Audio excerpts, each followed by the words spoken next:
Donc voilà, du coup, ouais, Mos Maiorum, en gros, c'est un gars très actif. Hein, et en gros, c'est ce qu'on appelle un mytho. Le truc, c'est que lui, il essaie de justifier son côté un peu incel, misogyne, un peu, en essayant de parler bien. C'est le Stéphane Edouard des incels, en fait.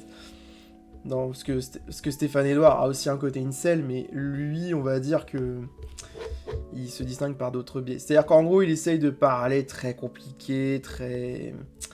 Comment dire, avec des termes, voilà, très châtiés, tout ça. Il essaye de te sortir des études. Le problème, en fait, c'est qu'il fait ça surtout pour noyer une argumentation qui est assez pauvre. Et en gros, ce qu'on lui avait reproché dans sa vidéo sur la serment d'Axe, c'est que finalement, il est capable, en gros, de te montrer des vidéos, enfin, de te dire, voilà, tel philosophe était très critique du progressisme, machin, etc. Et donc, il te cite un philosophe, mais à aucun moment, il va te citer, par exemple, des études scientifiques sur le genre. Mais de vraies études scientifiques, c'est-à-dire autant en biologie qu'en sociologie, etc., pour savoir les implications, etc. Et ça, c'est le genre de truc qui ne passe pas. Parce que quand tu te sers d'un sujet comme prétexte pour ensuite parler de zététique, alors, ça peut marcher, mais il faut bien sûr que tu maîtrises ton sujet. C'est comme Thaïs d'Escuffon qui essaie de te dire... voilà, je vais vous montrer comment argumenter, mais à chaque fois qu'elle te donne des arguments, c'est jamais des arguments dits par la gauche, ou en tout cas pas en ces termes. Et du coup... Dis-moi, Jamy, qu'est-ce que c'est qu'une étude scientifique ? Ah, une étude scientifique. Ah, bah, c'est simple. Bah, attendez, si vous voulez, je peux vous montrer mon mémoire, parce que vous allez voir... Alors, même si mon mémoire, ça concerne de l'infocom, ne te barre pas soutif. Pardon. Attends, faut juste que je le trouve. C'est en gros, une étude scientifique, il y a plusieurs principes qui, à mon sens, sont intéressants. C'est déjà, faut vérifier ce qui a déjà été fait avant. Parce que si tu es là en train de te dire, je vais faire une étude pour prouver que l'eau ça mouille... Enfin... Normalement, ça a déjà été prouvé.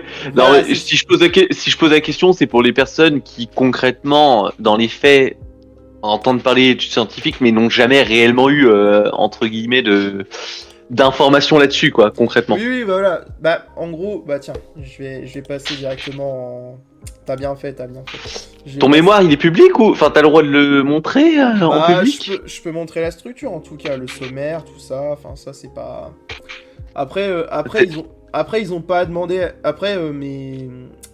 T'as pas de signé de clause de confidentialité ou autre liée à ton mémoire ? Non. Après, si à un moment, ils veulent que je le publie, bah, faudra que je vois avec eux, mais sinon, voilà. Alors, on va se mettre... Voilà, donc c'est là. Donc, en gros, voilà, ça, c'est un mémoire, tout ça, donc on va éviter les informations confidentielles. Voilà. Donc, en gros, concrètement, en fait, ce que vous voyez là, alors, c'est un très très long sommaire. Alors, mon sujet, ça portait sur la transidentité et la littérature de jeunesse, et j'étudiais les éditions Akata.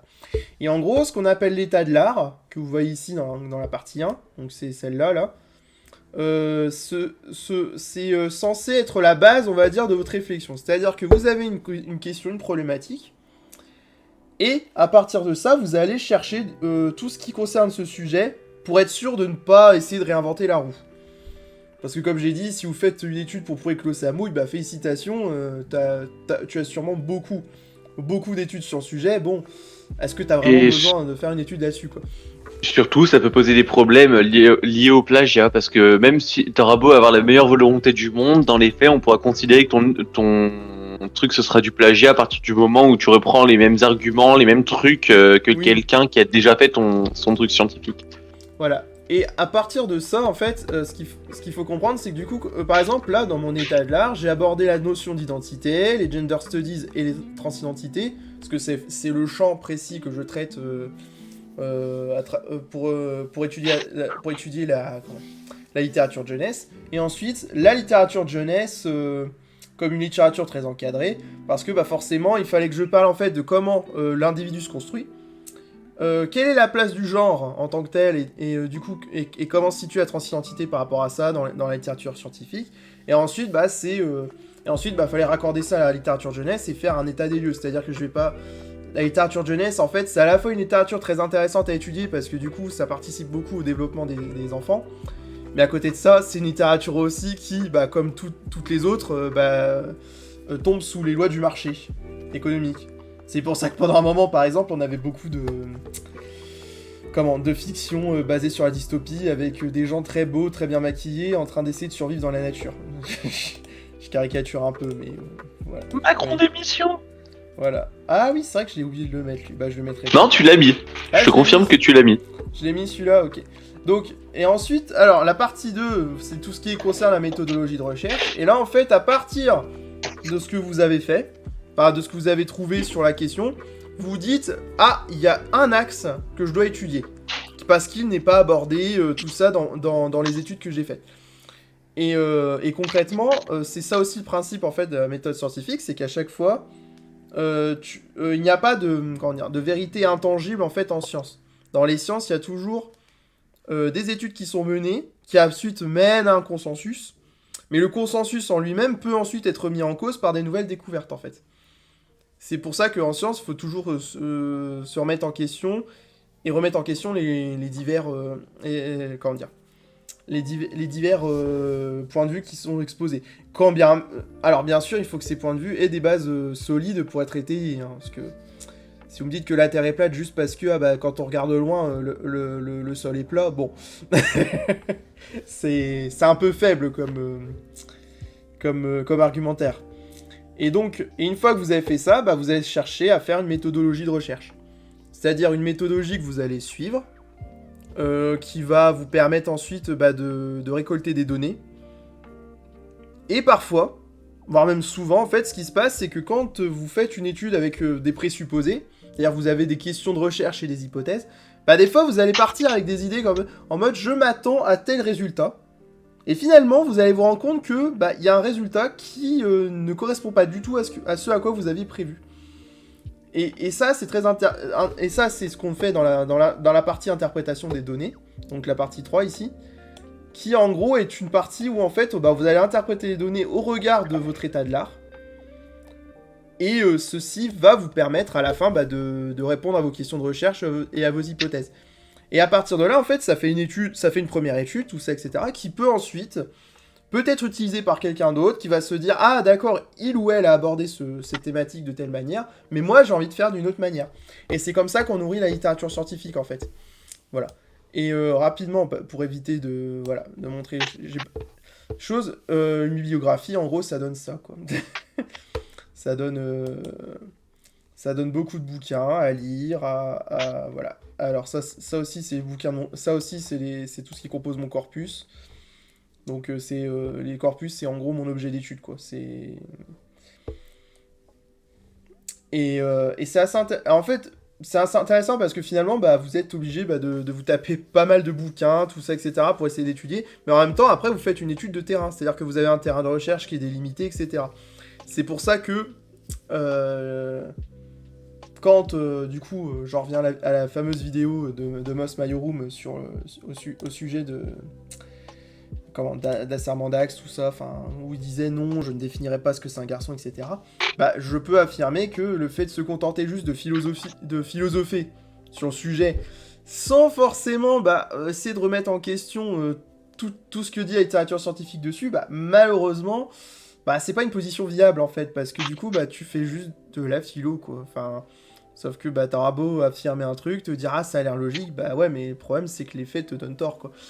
Et donc la vidéo, je te marksplain le genre, machin, etc., ça fait partie de ça. Et c'est même encore pire parce que le gars te dit je te marksplain le genre, donc c'est un jeu de mots entre mansplaining, qui est un terme utilisé quand t'as un mec qui explique à une meuf comment elle doit se sentir par rapport à certains trucs, etc.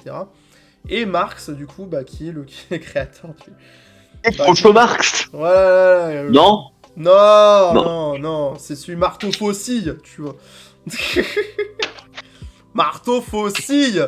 Voilà, et qui te dit je te marksplain, donc ça veut dire qu'il veut avoir une position marxiste, mais en même temps, il nous fait une sorale, tu vois, c'est-à-dire qu'en gros, il est là...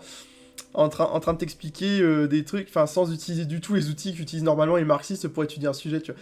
Mais bon, de toute façon, ça, bah, à la limite, tiens, allez, on peut commencer par ça. Alors, est-ce que je l'ai dans les fragiles ou pas? Ah oui, ah, c'est vrai qu'en plus, il y avait la pilule alpha aussi. Mais bon, ça, on n'en parlera pas tout de suite. Mais ouais. Mais ouais, je crois que j'ai déjà des trucs assez intéressants en rapport avec le genre déjà. Je vous marksplain le genre. Voilà, ça s'appelle comme ça. Voilà. Voilà, je marksplain le genre aux amateurs d'études de genre. Donc là, déjà, on se sent bien. Alors, on va juste mettre... Hop. Je vais couper la musique. Et je vais pouvoir... Vas-y. Allez, Hop, c'est c'est parti. parti. À tous, suite à ma dernière vidéo, j'ai récolté un certain nombre de commentaires m'expliquant soit que je ne connaissais pas suffisamment les trans, soit que j'avais volontairement éludé la Voilà, question donc, du genre, on l'a donc mis je dans me sa suis merde, dit que quoi. ce serait bien de faire une réponse à tous les pavés de texte dont l'argumentaire central est que le concept du genre suffirait à faire tomber d'un bloc tout mon propos.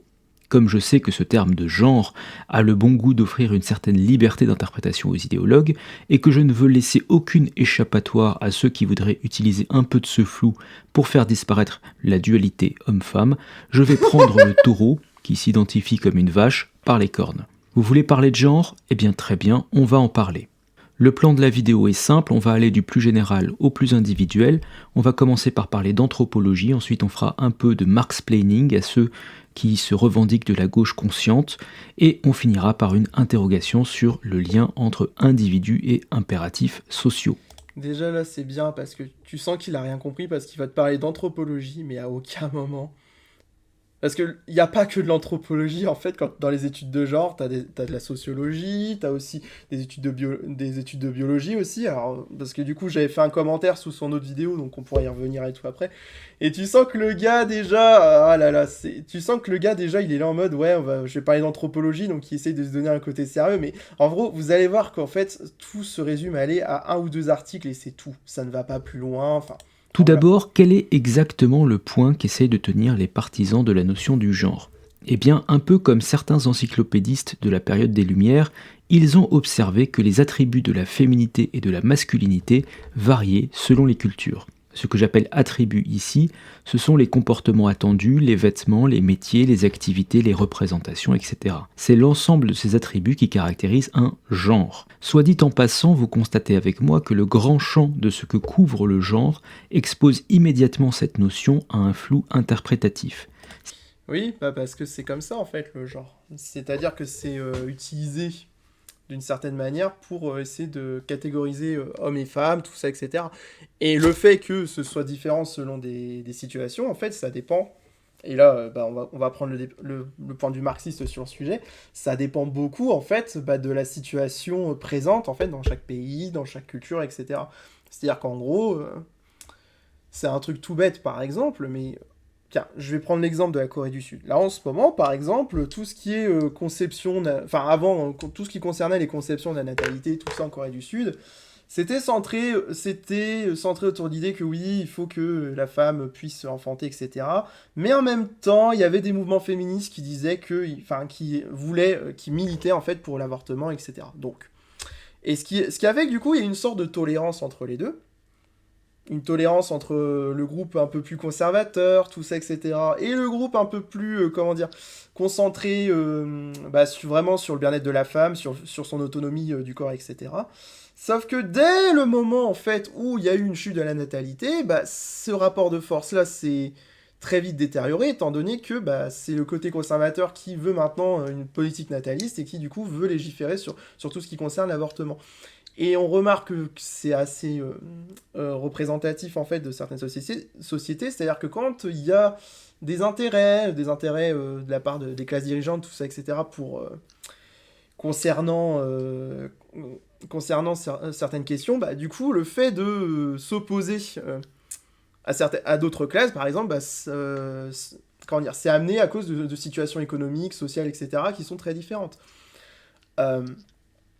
C'est comment dire, ça en fait c'est pas juste une position en mode j'interprète des choses, c'est juste C'est juste qu'expliquer que tout est flou, etc., c'est tout simplement parce qu'au fil du temps, les rapports entre hommes et femmes ne sont pas les mêmes, selon les cultures, selon les espaces et les lieux, et qu'aussi, ceci est conditionné par pas mal de choses.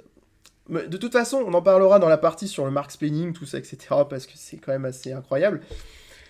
Mais voilà, le truc, c'est que retenez bien l'idée que si tu presses d'un point de vue marxiste, techniquement, tu es censé prendre les conditions matérielles d'existence, donc ce qui existe au moment présent, influe justement sur ensuite la manière dont vont se développer les idées. Et c'est comme ça que la matière va influer ensuite sur la manière dont fonctionne le monde. Si moi je considère qu'au sein des attributs du genre, ce sont les métiers pratiqués qui importent le plus, et que vous considérez que ce sont les vêtements qui importent le plus, nous pourrions en arriver à tirer des conclusions différentes pour une même société. Mais admettons cette très large définition et voyons où cela nous mène.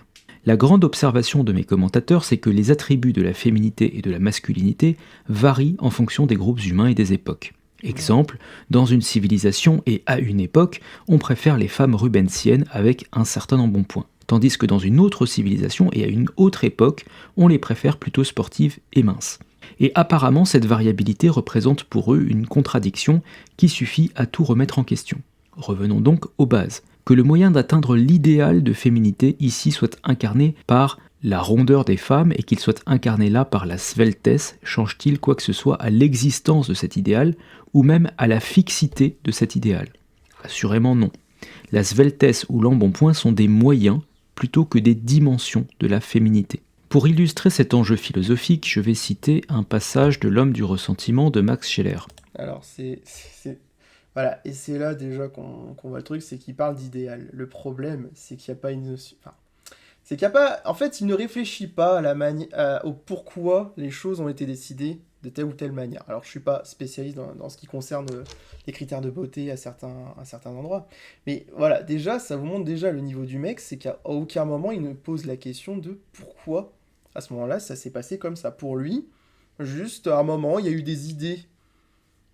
Il y a un idéal de féminité, et finalement, le fait d'être ronde, ou le fait d'être mince, etc., c'était juste un moyen. Voilà, à un moment, ça arrivait, mais on ne sait pas pourquoi.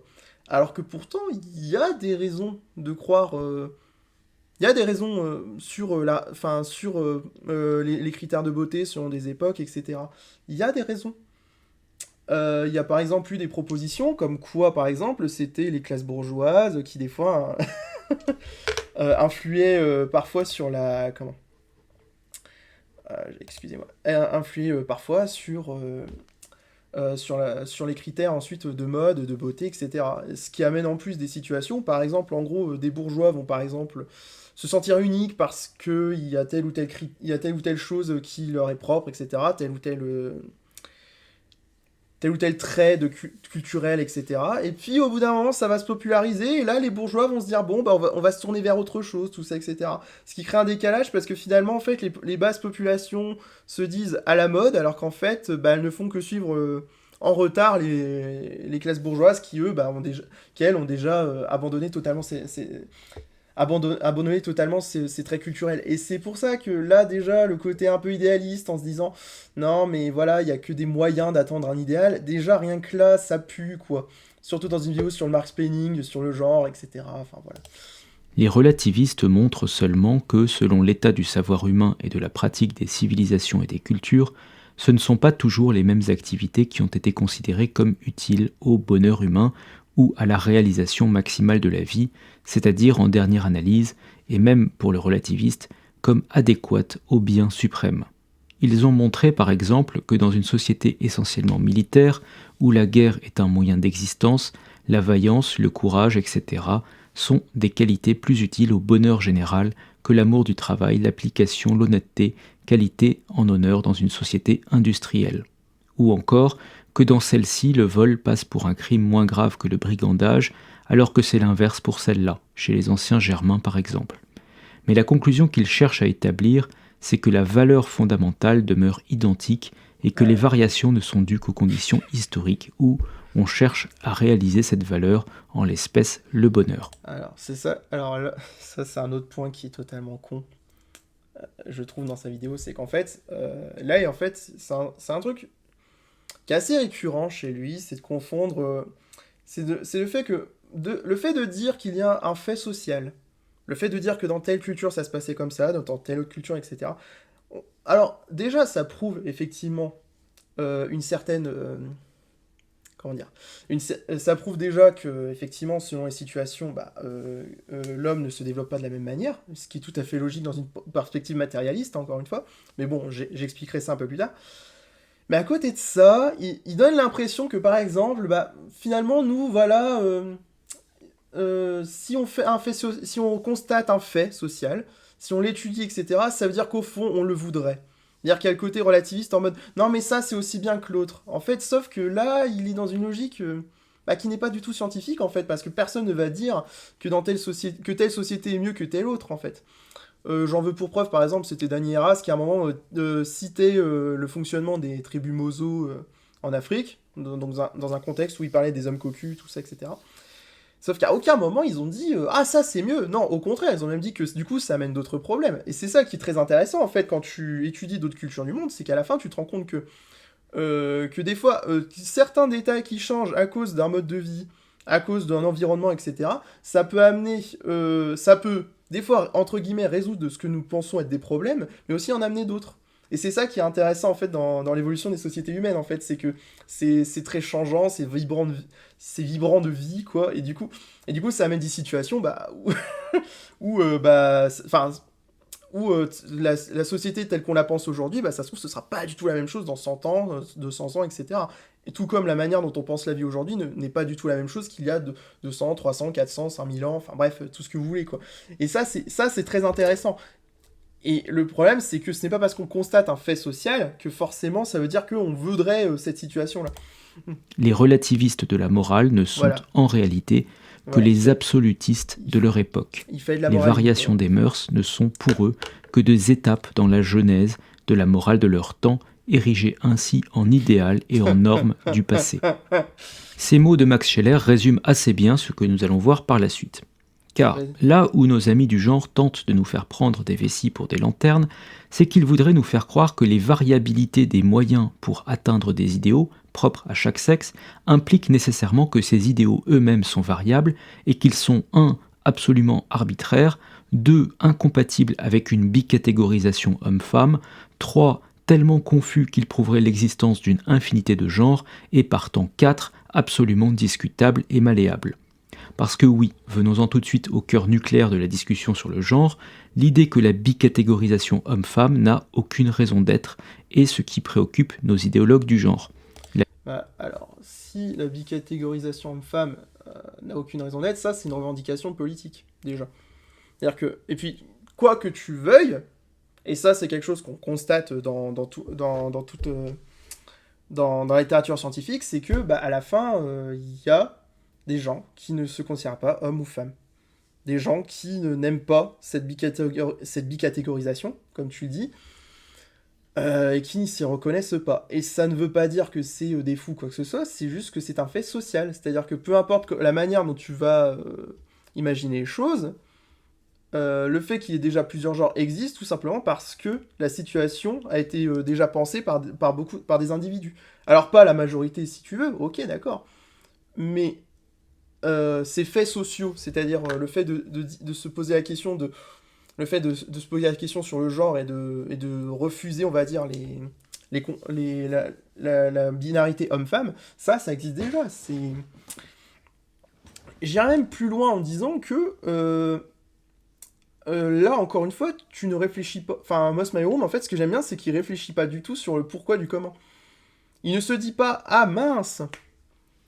Pourquoi est-ce qu'on pense au troisième genre, au quatrième, au cinquième, etc. Pourquoi est-ce qu'on ne pense pas à ça?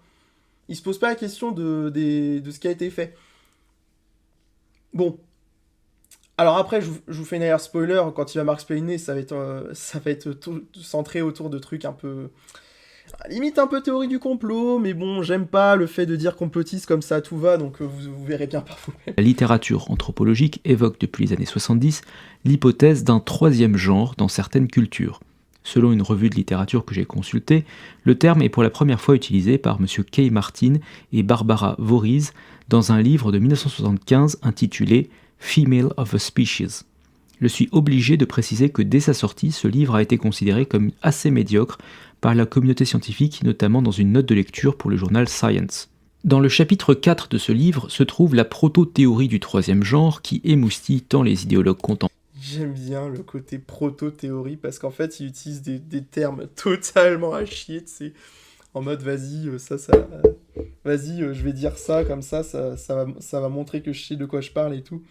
Et moi, ça me tue ce genre de truc parce qu'en plus, il est là comme si il y avait un truc, voilà, qui avait déterminé, il y avait un article qui avait déterminé le truc, etc. Alors qu'en fait, pas du tout. Enfin, il y a eu moult et moult articles. Oula, oula, arrête de faire ça, toi. Il y a eu moult et moult articles sur le sujet et franchement, bah, au bout d'un moment, vous voyez, le fait qu'il se consacre déjà juste sur un article d'anthropologie en disant ouais, bah cet article il est pas bien, c'est du même niveau que les gens qui vont me citer John Money par exemple pour me parler de la théorie de ce qu'ils appellent la théorie du genre, pour me dire ouais, bah si tu crois au genre, bah du coup t'es un pédophile, tout ça, et en plus, bah voilà, hein. Sauf qu'en fait, bah depuis, quand tu regardes la littérature scientifique, t'as eu genre, attends, on est en 2023, ouais, à peu près 70 ans de littérature sur le sujet, quoi, donc, je trouve ça un peu con, quoi, comment dire, je trouve ça un peu con déjà la démarche, parce que du coup, il va vous présenter l'article et faire comme si c'était... Comme si le fait qu'il ait débunké ce truc en particulier, bah voilà, c'est bon, il a débunké tout, alors qu'en fait pas du tout, parce qu'il bah, il s'intéresse pas à certains sujets, quoi. Et leurs lointaines émanations qui me saluent en commentaire. Mais, vous allez le voir, la réalité est beaucoup plus nuancée que ce que les commentateurs viennent m'écrire. Oui, je peux effectivement ouvrir une page au pif et me dire que la civilisation Pokot du Kenya possède un statut particulier pour les intersexes et que ça prouve donc qu'un troisième genre est possible. Je précise, les intersexes sont des individus qui naissent avec des caractéristiques physiologiques empruntant simultanément aux deux sexes biologiques. Donc même à supposer que nous parlions ici d'un troisième genre, il a quand même un semblant de base biologique. C'est bien parce qu'en plus il mélange tout, parce qu'en fait, c'est pour ça aussi que le terme I, le LGBTQ plus I ou un truc comme ça, si c'est intégré dans le LGBT en séparation des trans, c'est bien parce qu'en fait, la situation des intersexes et des personnes trans, c'est pas la même chose. Je veux dire, et c'est ça aussi qui est très intéressant, en fait, c'est que les personnes qui ne se reconnaissent dans aucune des boîtes, on va dire, boîte homme et boîte femme, et qui veulent essayer de trouver une troisième voie, voire ne pas en trouver du tout, alterner entre les deux, etc. Ce qui est très intéressant, c'est que tu as des profils très différents. Dire, tu as des personnes non binaires, par exemple, qui vont prendre un peu d'hormones pour se féminiser ou se masculiniser un peu, mais pourtant tenter de tout faire pour ne pas appartenir à une classe ou une autre. Tandis que tu en as d'autres qui sont tout à fait à l'aise avec leur corps et qui, par contre, ne sont pas à l'aise du tout, par contre, avec l'image qu'on en fait. C'est-à-dire, ils n'ont pas envie d'être hyper masculinisés ni hyper féminisés. Et ça, c'est hyper intéressant parce que du coup, il y a une multitude de profils qui, encore une fois, n'ont aucun rapport avec les personnes intersexes, ni avec les personnes transgenres, parce que finalement, en fait, on se retrouve avec une sorte de triade, si j'ose dire, qui subit, on va dire, les injonctions par rapport au corps, par rapport à la féminité ou à la masculinité, etc., mais pas de la même manière. C'est-à-dire que les enjeux ne sont pas forcément les mêmes, en fait, pour chacun. Parce que, je veux dire, pour les intersexes, par exemple, l'un des simples enjeux, c'est le fait de ne pas se voir... comment dire, voir son appareil génital ou quoi que ce soit mutilé dès la naissance parce que ça correspond pas trop à ce qu'ils veulent. Et c'est ça qui est très intéressant, en fait. Ce qui fait que, encore une fois, tout ce qui concerne aussi les questions de biologie, etc. Par exemple, pour la transidentité, on ne sait pas d'où ça vient, tout ça, etc.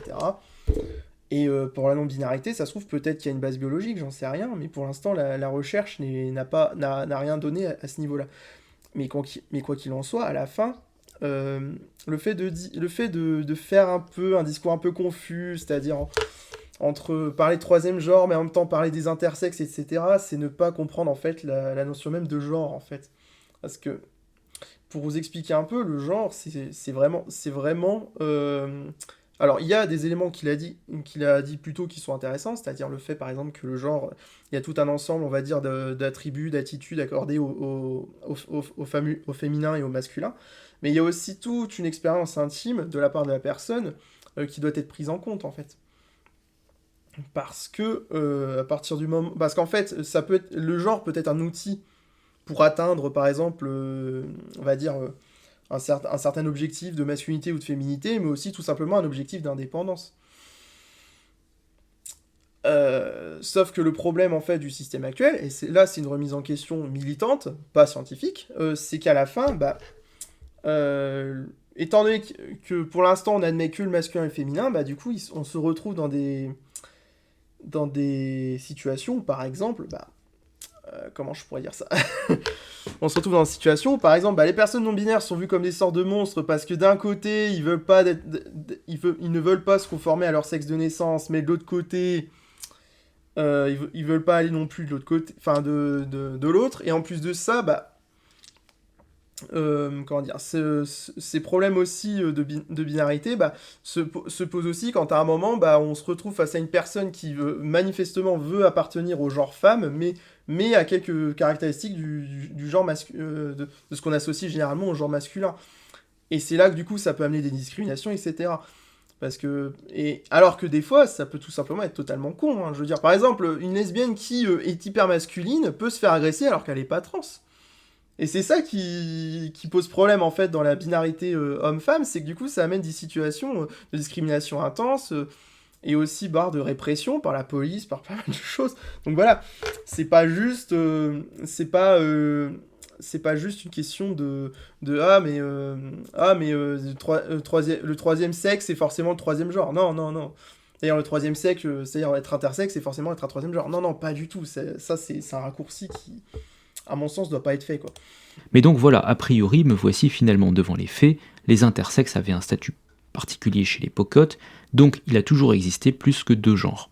Mais l'honnêteté intellectuelle me force à lire la fin du paragraphe et à me rendre compte que de nombreux parents se débarrassaient des intersexes dès la naissance en considérant que c'était...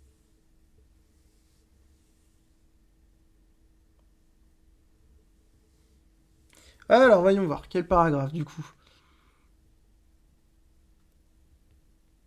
Voilà, ok. Des victimes de malformations. Je peux aussi ouvrir de la même... Voilà, oui, c'est le moment où il explique en fait, où il va t'expliquer qu'en fait, dans ces systèmes-là, les intersexes étaient blessés. Oui, oui. C'est un fait social. Et là, je me rends compte que peut-être que la lumière n'est pas assez allumée, je reviens. Hop.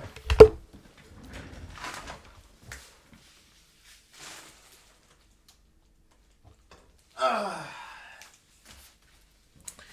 N'est-ce pas mieux comme ça? Oui, donc du coup, oui, le fait que les intersexes se fassent exécuter, voire corriger et tout, mutilés, c'est un fait social. Ça veut pas dire qu'on veut ça, hein. On dit juste, le troisième sexe existe, voire le troisième genre plutôt, existe dans certaines cultures, ok. Mais ça veut pas dire qu'on veut, ça veut pas dire qu'on ignore spontanément, par exemple, le fait que dans certaines cultures, les intersexes étaient tués ou étaient considérés comme défaillants. Je veux dire, par contre, c'est bien parce que tu viens de donner une preuve déjà que toute la situation intersexe a été quand même reconnue dans certaines cultures, quoi. C'est beau. Manière, une page au pif et me dire que les Navajos possédaient un troisième genre neutre dit Nadli. Alors je vais prononcer Nadli, mais je ne suis pas bilingue en Navajo, donc si quelqu'un l'est, n'hésitez pas à le dire en commentaire. Cette fois-ci, c'est la bonne. On tient une catégorie de gens qui a non seulement le droit d'exister, mais un statut pas forcément défavorable comparativement aux femmes et aux hommes Navajos. Super. Mais pas de chance, nouvelle déception, en réalité la sexualité des Navajos possède ses propres tabous et ses propres interdits. Et si... Oui, voilà, et c'est quoi le problème? C'est ça... Si vous pensiez que les Navajos étaient une sorte de paradis xénogenre... Voilà, et là, c'est là le problème. C'est comme je vous dis, en fait, là, ils mélangent tout. C'est-à-dire qu'en gros, déjà, ils mélangent intersexe avec le troisième genre, troisième sexe. Enfin bref, il est confus à ce niveau-là parce que, du coup, c'est pas étonnant qu'il n'arrive pas à développer quelque chose d'intéressant là-dessus. Mais à côté de ça, il pense sérieusement que quand on va dire ça existe, ça veut dire que ça, on le veut. Non! Il n'y a aucune association sérieuse qui reste pointée en mode « Ah oui, non, mais on veut vraiment ce système-là, tout ça, parce que franchement, ça a l'air cool. » Non, non, non. Ça veut juste dire que des fois, que ce soit dans le cadre de la loi, que ce soit dans le cadre des cultures, etc., il y avait des mentions de personnes bénéficiant d'un troisième genre. Je peux par exemple citer, alors je crois que c'est en Perse, je crois.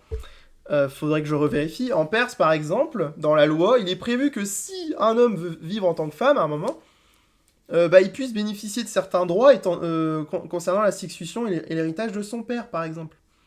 C'est tout à fait considéré. Et ça veut pas dire, alors que la situation est bien ou quoi que ce soit, ça c'est pas l'idée, mais le fait est que dans la littérature scientifique, t'as des exemples de troisième genre, etc. Ça veut pas dire qu'on les veut, ça veut juste dire que ça existe. Et encore heureux qu'on ne veut pas de ça, parce que la société a évolué depuis. Moi, je vois pas où est le problème, en fait, à pointer du doigt des faits sociaux. De dire, vu que ça a existé. Pansexuel, c'est encore raté. En réalité, il y a des interdits. Parce Oui, qu'avoir oui. un statut de troisième genre, c'est bien beau, mais encore faut-il qu'il soit un minimum valorisé. Je vais prendre encore un autre exemple. Mais non, non, ah non, non, mais faut pas qu'il soit valorisé, c'est pas ça le problème. Encore une fois, faut que ça existe. Le fait qu'il soit valorisé ou pas, on s'en bat les steaks, quoi. Exemple, les hijras du Pakistan ont un statut bien à eux, ce qui peut paraître surprenant dans un pays musulman.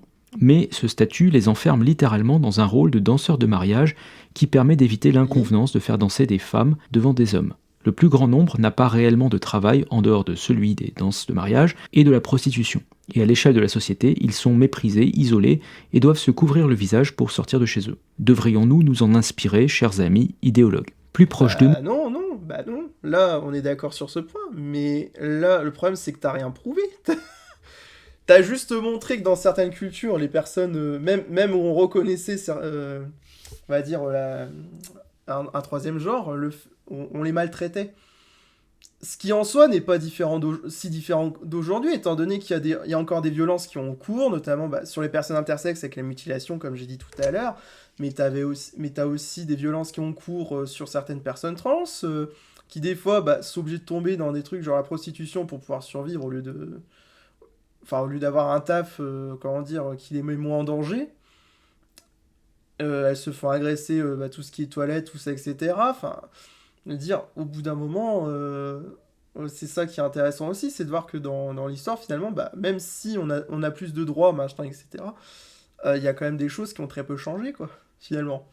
Alors, pas forcément dans les mêmes contextes, parce que les hijras du Pakistan sont pas les mêmes que nous, personnes trans, par exemple, ou personnes intersexes, ou encore personnes non-binaires de France, mais voilà, il y a quand même des ressemblances qui sont intéressantes, et je trouve ça dommage que tu les parles pas du doigt, parce que finalement, j'ai plus l'impression qu'en fait, t'essayes de dire franchement, de quoi vous plaignez là-bas, franchement, c'est quand même de la merde, quoi. nous, Ça on fait un peu cite bizarre. occasionnellement la Grèce antique comme étant un paradis Voilà, LGBTQ+.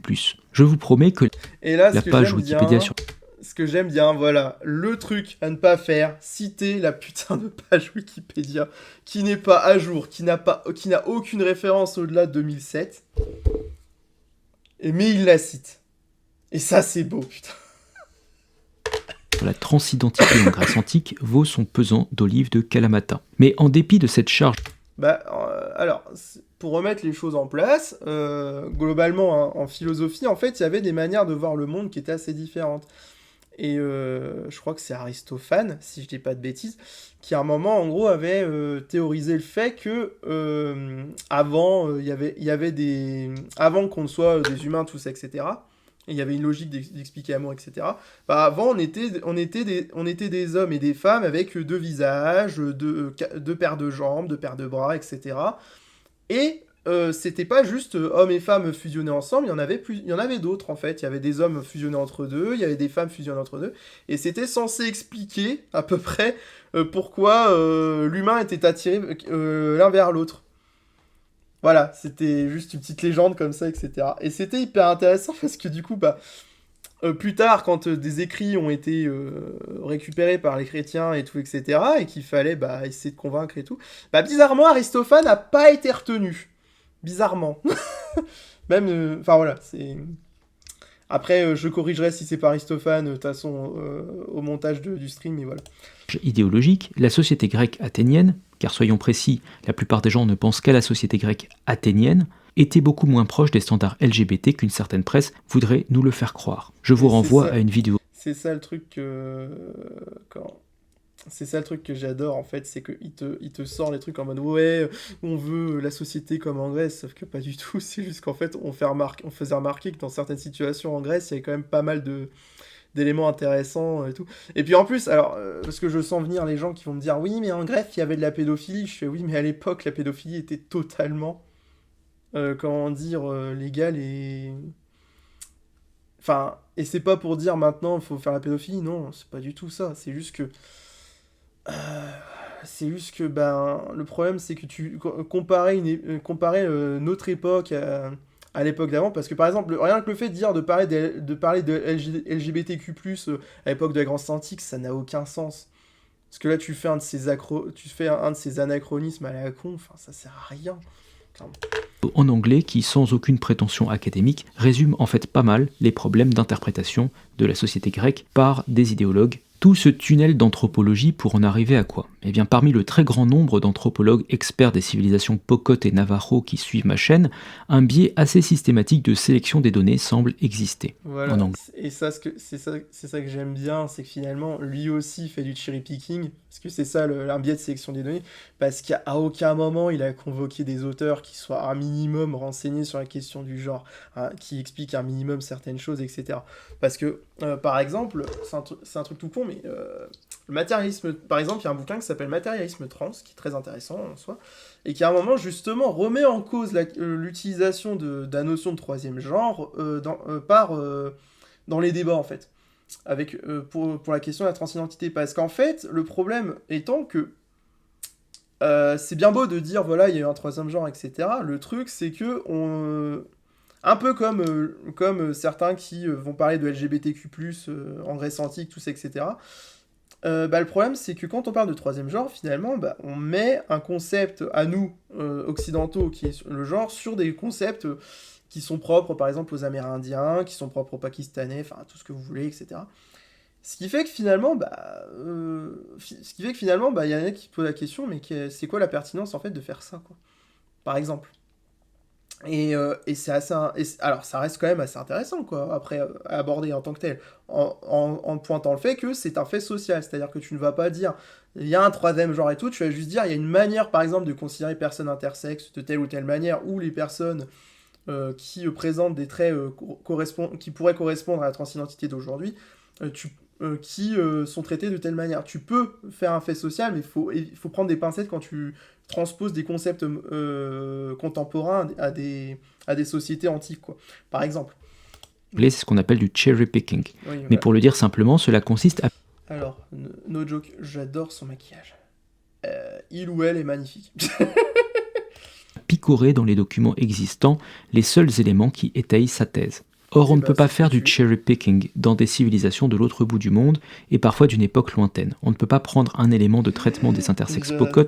Mais j'adore parce qu'en fait, il a fait que ça, c'est d'être confus sur la question de troisième genre, intersexe.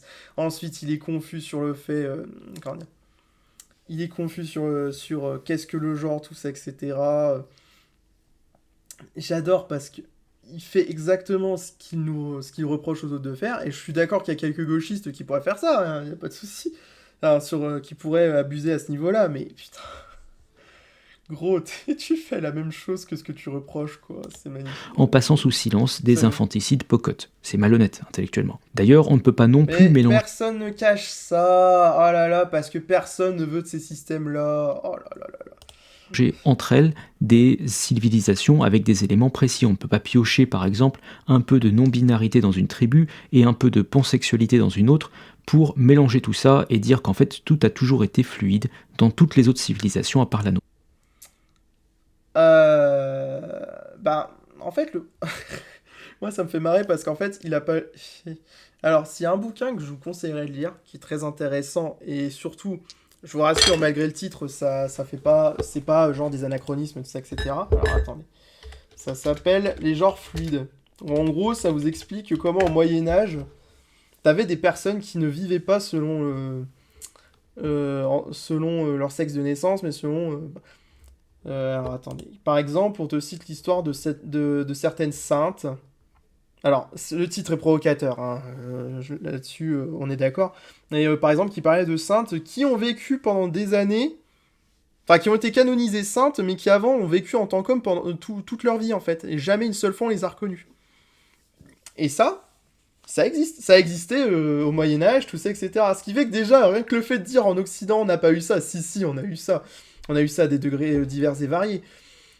Donc, déjà, rien que ça, déjà, je trouve ça assez malhonnête de sa part de me dire oui, non, mais vous êtes malhonnête, vous faites du cherry picking pour dire dans toutes les cultures ça existait et pas la mienne, et pas la nôtre, etc. Alors qu'en fait, bah, gros, qu'est-ce que t'en sais quoi?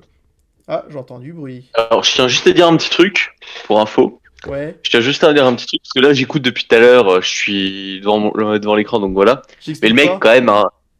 Non, rien à voir. C'est juste, je voulais réagir sur le gars. Ouais, Clairement, il est pas super pro quand même. Dans sa façon de parler, dans sa façon d'agir et surtout dans sa façon de faire. Je trouve qu'il est pas super pro je reprends entre guillemets ce que tu dis tout à l'heure, mais en fait, il invite pas et c'est aujourd'hui de toute façon le désastre aujourd'hui qu'on a de toute façon. Il invite pas les personnes concernées, il invite pas les personnes qui seraient capables d'expliquer ou de défendre leur théorie ou d'autres choses. Enfin, ah oui. Bah, en c'est fait, dommage quand même. alors, le principe de base quand t'es scientifique déjà, c'est de te dire je ne peux pas être expert en tout. Donc du coup, des fois, tu dois déléguer le fait que tu ne sais pas à celui qui sait. Hmm. Dire, bah moi je ne sais pas, mais toi tu sais, etc. C'est pour ça que du coup, enfin, c'est dommage quand même, parce que bah, je montre rapidement mon mémoire, parce que bon, forcément, j'ai dû piocher de tout. Par exemple, les penseurs comme Arnaud Alessandrin, tu vois, avec sociologie des transidentités, ça parle déjà beaucoup de ce que de ce que je parle tout à l'heure, c'est-à-dire de fait social. C'est-à-dire que on constate qu'il se passe quelque chose dans la société, et t'auras beau chialer en mode non, mais c'est pas comme ça que ça marche, le fait est que si, là maintenant c'est comme ça que ça marche, parce que bah il y a des personnes qui sont concernées qui s'expriment de telle ou telle manière, qui le disent de telle ou telle manière. Et, par exemple dans Sociologie des transidentités, t'as Arnaud Alessandrin qui explique par exemple, bah voilà, j'avais fait un sondage, et tout, c'est de quel genre quel est votre genre, tout simplement. Il a eu 48 réponses différentes.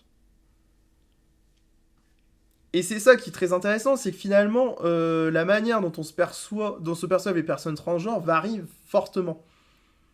Des fois avec des choses qui se ressemblent à peu près, mais et des fois avec des choses bah, tout à fait classiques, genre hommes, femmes, etc. Et c'est pour ça que c'est hyper intéressant en fait d'inviter ce type de personnes-là, parce que du coup ils ont été en contact avec des personnes transgenres, etc. Et à la fin, bah, ils ont pu en tirer des conclusions. Alors, et ça veut pas dire que là, ce qu'il dit maintenant à parole d'évangile, ça veut juste dire que plus tard, bah, peut-être que dans 3-4 ans, il va découvrir d'autres choses et faire un nouveau bouquin ou une mise à jour. Mais voilà, et comment? Et la question, voilà, la question du genre, en plus, maintenant, c'est ça le truc aussi qui est intéressant, c'est que elle commence aussi à être de plus en plus utilisée, par exemple, en biologie. Euh, je montrerai un peu plus mon point de vue sur le sujet dans un com que j'avais mis une fois sur une de ces vidéos. Mais en gros, par exemple, il y en a un qui va t'expliquer que y a le sexe qui correspond juste aux gamètes, donc c'est-à-dire pour la reproduction, etc. Mhm. Et ensuite, le genre, c'est la manière dont un animal ou enfin un individu va se présenter. C'est-à-dire que par exemple, du coup, tu peux avoir un mâle femme, enfin, qui présente des caractéristiques de la femelle et des femelles qui présentent la caractéristique du mâle. Et dans notre cas, par exemple, bah, ça peut être un mâle femme et une femelle mâle, homme, pardon. Mhm. Tu vois, parce que bah, T'inquiète pas, y a pas de souci, j'ai compris. tu vois, et ça c'est très intéressant parce que même le genre en tant que tel, il sort un peu de la sociologie, tu vois, et tout, pour entrer dans le cadre de la biologie parce que. Et alors j'anticipe les gens biologiques qui vont me dire non mais de toute façon c'est des animaux, bah oui mais tu crois qu'on est quoi connard? Je veux dire, on est des mammifères. On est des mammifères. Et je veux dire, on est pas. En fait, c'est ça aussi le truc marrant, c'est qu'on finalement on se rend compte que dans le règne animal, il n'y a pas seulement des questions. C'est pas juste une question de mâle-femelle. Tu as aussi des questions des fois de. Comment dire? Comment je pourrais dire ça? T'as aussi des questions de genre qui viennent dans le sens, bah, comment est-ce que je me présente en tant qu'animal, tout ça, etc. Alors, chez les animaux, ils vont pas faire ça de manière consciente, en mode, je vais mettre du maquillage, je vais m'opérer, etc. Mais par exemple, des animaux qui sont censés être mâles, mais qui présentent des caractéristiques de la femelle, etc., ça existe. C'est pour ça que du coup, on parle plus forcément de binarité du sexe et du genre, mais plutôt de bimodalité, c'est-à-dire que t'as un pôle homme et un pôle femme, tu vois, et t'as toute une sorte de variante entre les deux, tu vois.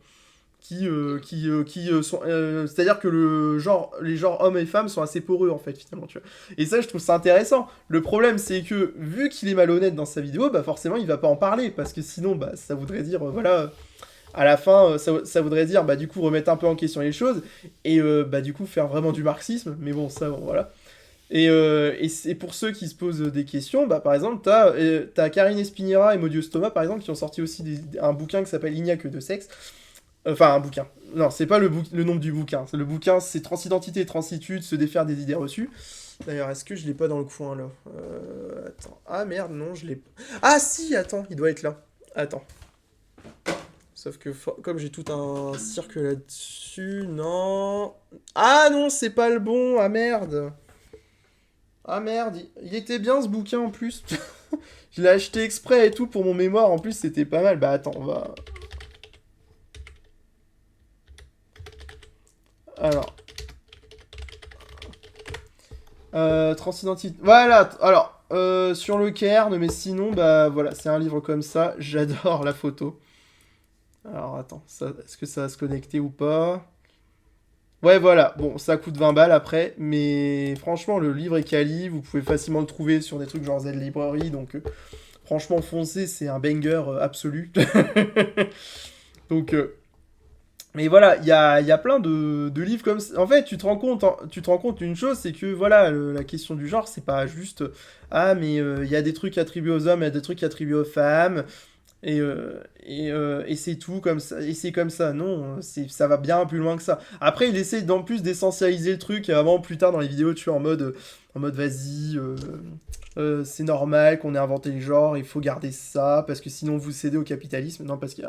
D'ailleurs, on en arrive peut-être à l'une des plus grosses erreurs, c'est-à-dire que l'anthropologie n'est pas une science prescriptive. Ce n'est pas parce qu'à l'autre bout du monde, une tribu adopte une pratique...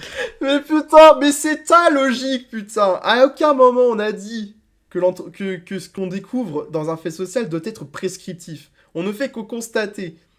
La science est un constat. Ensuite, à la limite, tu fais des interprétations en rapport avec la politique. Maintenant, aussi, une chose, faut bien aussi se souvenir d'un truc, c'est que toute science est influée par la politique, parce que tu es influé par le point de vue d'un scientifique, etc. Et je dis ça parce que tout à l'heure, il est en mode, non, mais cet article a été conspué et tout, enfin l'article dont il parlait... et tout. Mais le problème, c'est que oui, il a été conspué, sauf que s'il est conspué dans un monde qui n'est pas prêt forcément à l'apparition de certaines idées ou d'un regard nouveau dans certaines disciplines scientifiques, évidemment qu'il va se faire conspuer. Faut pas être con, quoi, au bout d'un moment. Et que nous observons cette pratique, que nous devrions instantanément l'adopter. Tenez par exemple, si vous observez une tribu de cannibales, devriez-vous immédiatement les imiter? À l'évidence, non.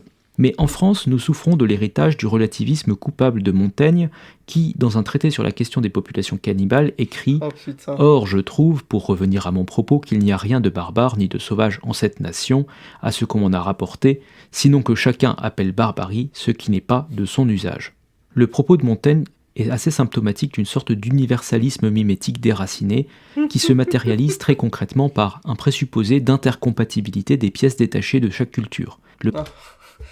Toute cette gymnastique, ces mots compliqués juste pour dire des trucs cons, quoi. Non, mais gros, personne n'est là en mode les cannibales, c'est leur culture, on reste cannibales. En fait, à la limite, on s'en bat les couilles des cannibales parce que on vit pas avec eux, on est chez nous. Je veux dire, et il y a des lois, il y a des contextes, tout ça, etc., qui font que malheureusement, être cannibale, c'est un peu compliqué en France, tu vois, par exemple. Et alors, c'est là aussi, c'est une question que je me pose aussi, parce que Montaigne, je l'ai pas lu. C'est que Montaigne disait juste peut-être un truc du type, ils sont cannibales, ouais, je m'en bats les couilles. Je veux dire, une petite intervention sur le cannibalisme. Oui, vas-y, dis-moi. Alors, le truc drôle, c'est qu'en France, techniquement, c'est légal d'être cannibale, mais c'est légal d'être cannibale. C'est-à-dire que tu as le droit de manger de la viande humaine, mais il y a un contexte. C'est-à-dire que, par exemple, t'as le droit de te consommer toi-même si t'as envie. Dans l'absolu, alors c'est dégueulasse dit comme ça, mais t'as le droit de te consommer toi-même. Ou alors, par exemple, si une personne se mutile, par exemple se découpe la main, et qu'elle te fait bouffer la main, sa main, enfin, et que tu es d'accord et que la personne est d'accord, dans les faits, bah c'est légal. Voilà, Oui. je faisais cette petite intervention là Ouais, mais et moi, je ce qui... retourne sur ton Ouais, live. ouais, moi, ce qui me tue quand même, enfin, c'est qu'en fait, à un moment, tu vas te poser la question et dire, ah oui, regarde, cette culture-là est barbare. Mais qu'est-ce que t'en as à foutre au bout d'un moment, en fait, que cette culture-là est pour toi barbare? Qu'est-ce qui t'empêche de vivre? T'as aucun contrôle là-dessus, déjà. T'as aucun risque que cette culture soit adoptée par tes pairs. Donc, parce que bah, les conditions ne sont pas les mêmes. Je veux dire, les conditions de vie entre toi qui vis dans ton appart et qui enregistre ta vidéo de merde, et les gens qui. Et les gars qui sont paumés dans une jungle et tout, avec leur culture à eux, et qui se bouffent entre eux, bah. Je veux dire, il y a aucune. Il y a aucune ressemblance en fait. C'est ça le truc. Et le truc, c'est que. Est-ce que c'est du relativisme de dire je m'en bats les couilles que les cannibales soient cannibales, ils font ce qu'ils veulent? Non, c'est juste. C'est en mode vas-y, moi je vis ma vie de toute façon. Voilà, c'est surtout qu'en plus, alors, j'aime bien le côté chacun appelle barbarie ce qui n'est pas de son usage. Et je suis d'accord. C'est que pour toi c'est barbare, pour eux c'est normal. Et peut-être qu'un jour ils en sortiront, enfin de cette pratique-là et tout, mais t'es qui pour dire, bah ouais, on sort du cannibalisme? Oui, bah. Le truc c'est que eux ils ont pas ton héritage chrétien, ils ont pas si.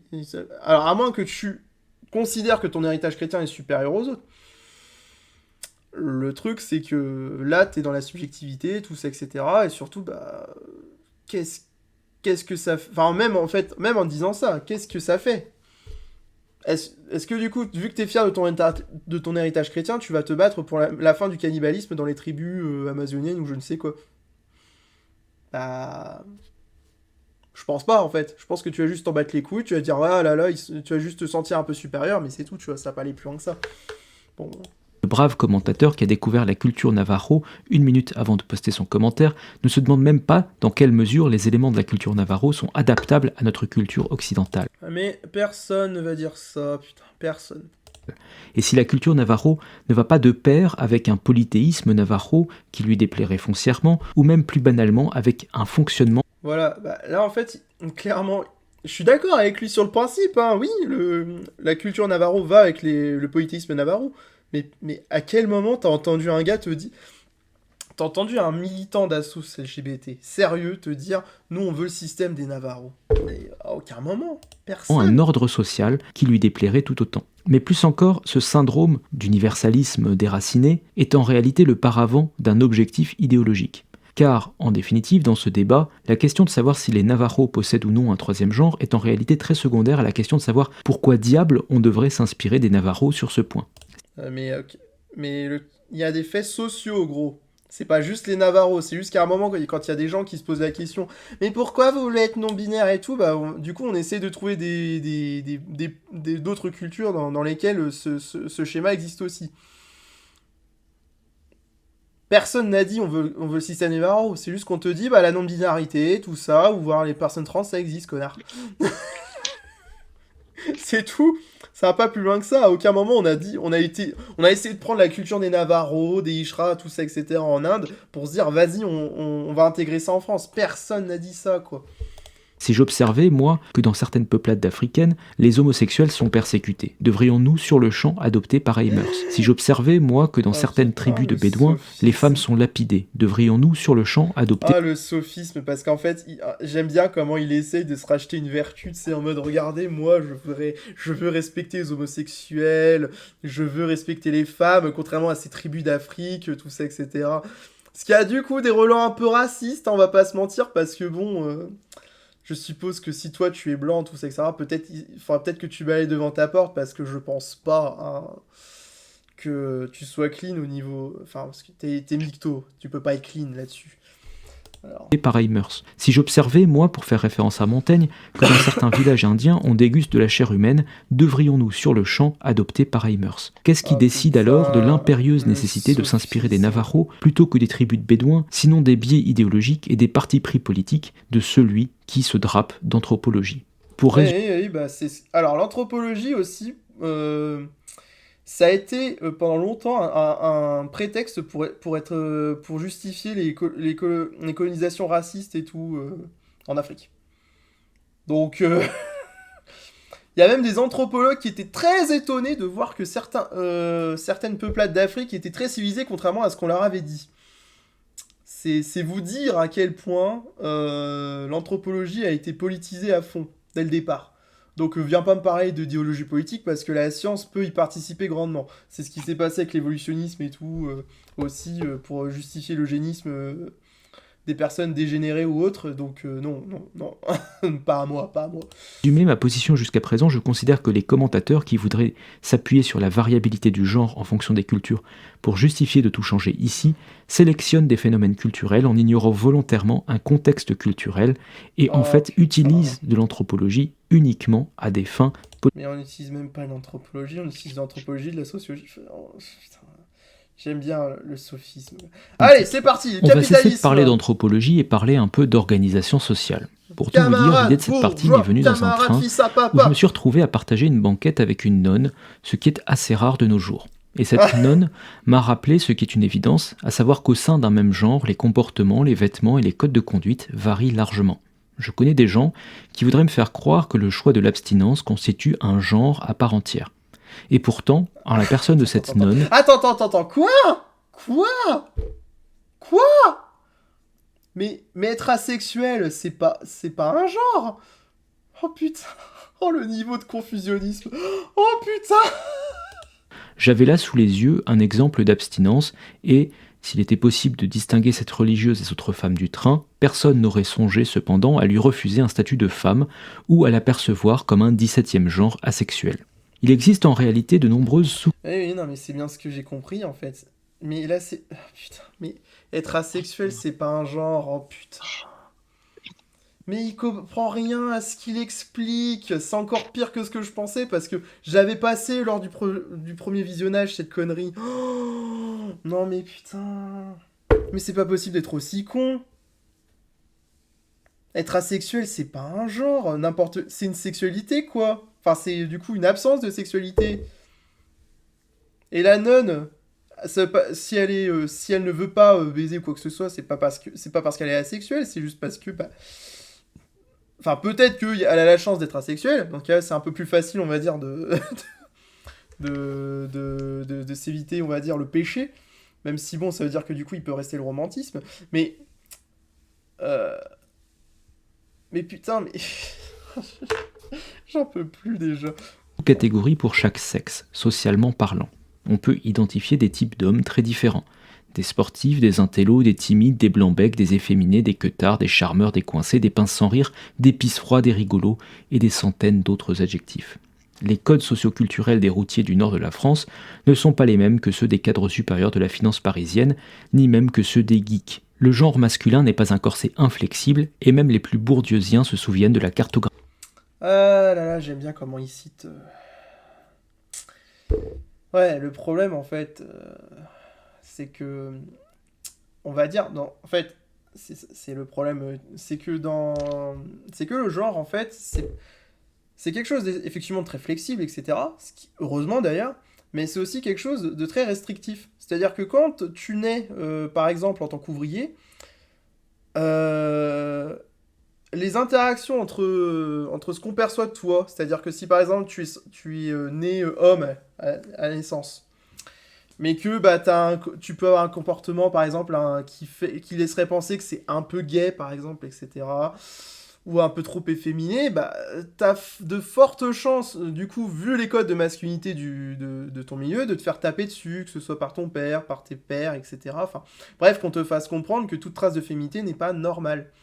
Et c'est ça qui entre en jeu quand on parle de genre, en fait, finalement, c'est que à partir du moment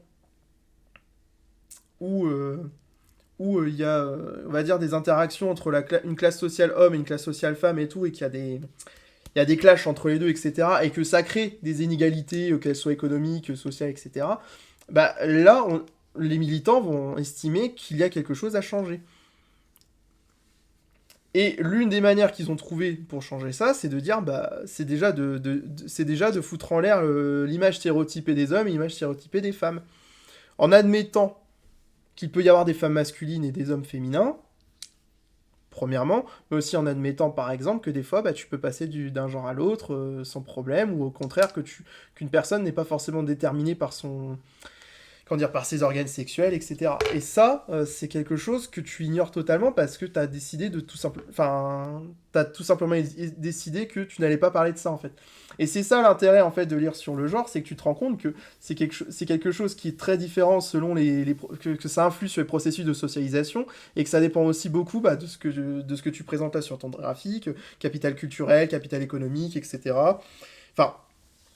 Et effectivement, on va dire les passe-temps ne sont pas les mêmes, mais les injonctions à la masculinité et à la féminité, eux, par contre, ils restent. C'est pour ça d'ailleurs que, peu importe, on va dire, le statut social, on va avoir tendance à avoir des réflexions du type « Ah, t'as été violé, mais mais tu l'as cherché aussi, par exemple. » Et du coup, à excuser des hommes parce qu'ils se montrent un peu trop violents, etc. Au contraire, à considérer les femmes comme comme des petites choses fragiles, sans défense, etc. etc., etc. Et ça, c'est quelque chose qui reste, peu importe, on va dire, le statut social, quoi. Graphie des activités de loisirs en fonction du patrimoine culturel et financier. Donc. Et le genre féminin n'est pas non plus un corset inflexible. L'idée qu'une femme masculine constituerait un 34e genre plutôt qu'une sous-catégorie. J'aime bien parce qu'il arrête pas de citer des chiffres au hasard pour faire genre, regardez, je suis un peu provoque et tout. Le cringe, putain. Mais non, mais personne dit ça. On dit juste que si une femme finalement a envie de vivre en tant qu'homme, elle peut le faire. Enfin, il peut le faire du coup. On dit juste ça. Et si à un moment t'as une personne qui qui est née femelle, etc., mais n'a pas envie de se reconnaître dans les cases et tout, on lui dit juste qu'elle peut le faire, tu vois. Et c'est pas parce que toi tu considères que ça n'existe pas, etc., que ça n'existe pas. Parce que il y a un fait, il y a des faits sociaux, c'est-à-dire des personnes qui ont constaté que des individus ne se reconnaissent plus dans les modes de vie traditionnels. Et bon, c'est malheureux peut-être pour toi, mais c'est comme ça, c'est que ça avance comme ça. Du genre femme nécessite à mon avis une discussion publique. Et la question que je me pose, c'est de savoir est-ce que ce n'est pas une réduction de la variabilité du genre qui donne cette apparente nécessité de rajouter des genres? Est-ce que ce n'est pas parce qu'on sous-estime la flexibilité interne de chaque genre qu'on en vient à inventer d'autres genres? Car le genre a perdu de sa variabilité à mesure que la marchandise a progressé dans le dernier Voilà. siècle. Et là, c'est là qu'il va t'expliquer qu'en fait... finalement, toutes les idées sur le genre, c'est en rapport avec la marchandise. Je vous laisse apprécier le spectacle, mais en même temps, mais par contre, le côté variabilité du genre, justement, en fait, c'est ça le truc qui me tue, c'est qu'il parle de variabilité du genre, mais finalement, il est en train d'admettre qu'il y a une sorte de bimodalité, en fait. C'est-à-dire que tu as un pôle homme et femme, et que finalement, il y a un entre-deux qui est assez libre, etc. Enfin, et c'est ça que je trouve intéressant, c'est que finalement, il vient de se saboter lui-même, là, en fait. Il vient de t'expliquer qu'en gros, la variabilité du genre existe, etc. Bon, il a pas reconnu, bien sûr, tout le système d'oppression qui vient avec, mais ça, bon, on s'y attendait un peu, et tout, même si d'un point de vue marxiste, c'est totalement con, parce que le féminisme matérialiste, par exemple, ça existe, par exemple. C'est donc le moment de faire un peu de Marx-planning aux adeptes prétendument marxistes de la théorie du genre. Je suis sûr qu'il y a mieux placé que moi pour le faire, le Marx-planning, mais bon, je vais au moins rappeler les bases. La première base, c'est peut-être une chose aussi simple que de rappeler l'étymologie du prolétariat. Voilà. C'est le prolès, c'est-à-dire un groupe social qui ne possède rien et dont la seule possession, c'est l'aptitude à avoir une progéniture. Voilà, et là, je vais vous montrer un truc qui va vous faire rire. Alors, je tape prolétariat. Donc on va aller sur la page Wikipédia, regardez, elle est là. Et là, regardez le mot prolétaire désigne à l'origine un citoyen romain de la plèbe si pauvre qui ne paye pas d'impôts et ne peut être utile à l'État que par sa descendance, du latin proles. Alors, Mass Maiorum, on ne fait que citer Wikipédia et à aucun moment on cite la partie théorie marxiste. Alors que tu fais du Marx-planning, bah alors Et c'est ça, et du coup, c'est pour ça que du coup, ça part en couille maintenant, parce qu'en fait, là, il va te parler du prolétariat, mais sans du tout citer les théories de Marx. Et surtout, le pire dans tout ça, c'est que Marx, à la base, il avait eu un point de vue, ce qu'on appelle le matérialisme dialectique. Et pour vous expliquer un peu, dans la dialectique, concrètement, on considère que toute chose vient avec son opposé. Et Hegel, qui est donc un philosophe, avait expliqué par exemple que la vertu ne peut venir qu'avec le vice, par exemple. Et Marx, ce qu'il t'expliquait, c'est que par exemple, d'un point de vue matérialiste, c'est-à-dire qu'on part de l'idée que la matière précède toujours la pensée. C'est-à-dire que sans matière, tu ne peux pas avoir de pensée. Donc, et donc, c'est la matière qui influe sur la pensée et non l'inverse. Dans cette idée-là, ça veut dire que, par exemple, on a une classe qui s'appelle le prolétariat, qui produit de la valeur, qui produit de la marchandise, mais qui ne possède rien. Et on a une minorité de gens qui ne possèdent rien et qui, eux, par contre, qui possèdent tout, mais ne produisent rien. Donc, on a une lutte des classes entre le prolétariat, d'une part, qui ne possède rien, mais qui produit, contre la bourgeoisie, qui, elle, possède tout, mais ne produit rien. Il y a une sorte de paradoxe, en fait, entre les deux, qui aboutit à une lutte de classe, et qui, à la fin, est censée se résoudre. Ça, c'est la théorie marxiste, ça, c'est le truc de base. Et en plus, dans le matérialisme dialectique, ce qui est expliqué, c'est qu'étant donné que la matière précède la pensée, ça veut dire qu'une situation historique peut se répéter, tu peux avoir l'impression qu'elle se répète, par exemple, mais il y aura toujours des situations différentes et toujours des conditions matérielles d'existence différentes. Et c'est ça qu'il faut prendre en compte, c'est les conditions matérielles d'existence. C'est-à-dire, tu prends le monde tel qu'il est et non pas comme tu as envie qu'il soit. Et c'est là qu'on comprend pourquoi Amos Maiorum, il ne comprend pas le genre. C'est parce qu'en fait, il ne prend pas le monde tel qu'il est, il le prend tel qu'il aimerait qu'il soit. En faisant juste de la petite philosophie comme ça, en piochant comme ci, comme ça, des petites informations, etc. C'est pour ça que du coup, c'est totalement con de dire « je vous marxpène le genre » parce qu'il n'a pas du tout la méthodologie marxiste. Enfin, ce qui, en définitive, est bien le dernier bien des 100 biens. Définition qui devrait peut-être nous inciter à un peu plus de prudence envers tous ceux qui se proposent de nous libérer de la procréation. Voilà, et là, il commence à tout mélanger en disant « Regardez, on va être libéré de la procréation et tout, mais comme en plus on est des prolétaires, bah notre seule possession c'est la descendance. » Ce qui du coup est quand même assez con, hein, parce que bon, t'as une vision très, très possessive de ton gosse, hein, c'est genre ton gosse, tout ça, etc. Il sera comme il veut que je sois, etc. Enfin, il y a vraiment ça. Et ce que j'aime bien aussi, c'est que du coup, il amène le sujet de la procréation là comme ça. Et devine quoi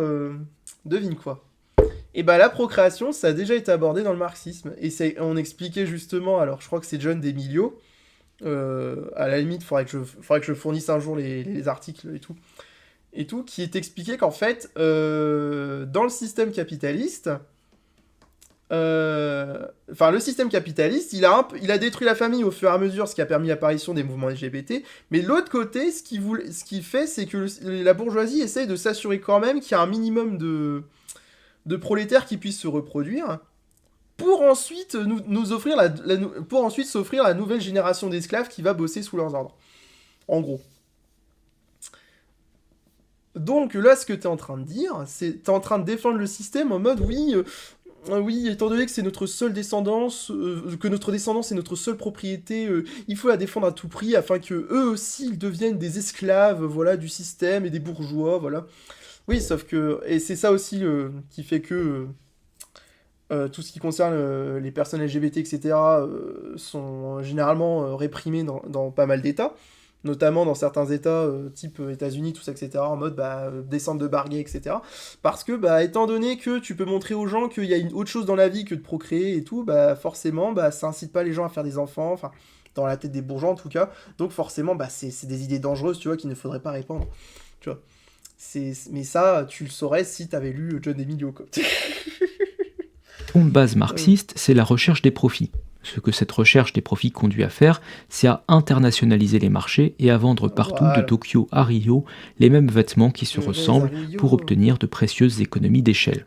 Là-dessus, je n'invente absolument rien, c'est vraiment la tarte à la crème de tous les propos marxistes. La troisième base, c'est l'uniformisation des représentations et des consommations qui découlent de cette tentative d'économie d'échelle. Je renvoie ici aux travaux de Debord sur la société du spectacle ou de Kluskar sur le capitalisme de la séduction, travaux qui à mon sens ont été quand même notablement enrichis dans la théorie de la jeune fille du collectif Tikkun.